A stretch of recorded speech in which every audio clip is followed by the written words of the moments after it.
कार्तिक मंदिलिया शिवा गुरु कार्तिक केवाड़ कथी के चौकटिया शिवा गुरु सोवेला हो दुआर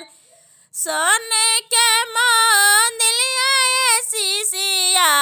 सोने के हो केवाड़ चंदन चौकटिया शिशिया सोवेला हो दुआर चंदन चौकटिया शिशिया सोवेला हो दुआर लिपत लिपत शिवा गुरु तारवा गैल मरखिया तब न हटल शिवा गुरु बाजिनी के हो नाम तब न हटल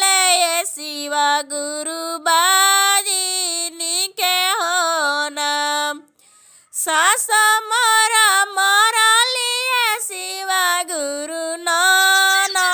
दियली गरिया सास मरा मरलिए शिवा गुरु दियली गरिया गोतिन मोरा धैलिए शिवा गुरु बाजिनी के हो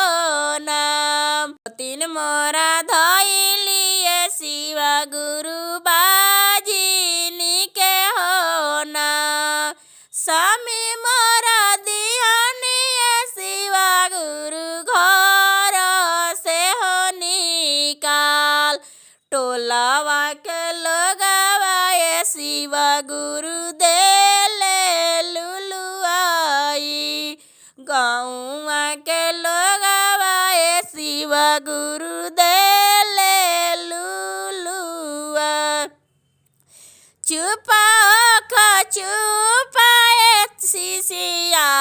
नैना पोछ होलो हम ही त देवाय शिशिया गणपति ऐसन पूत हम ही त देवाय शिशिया लवा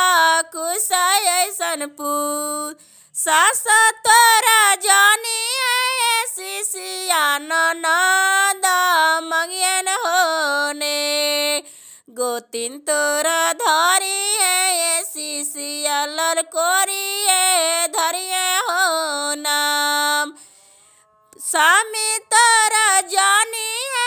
शिशिया बबुआ वाले ले हो घर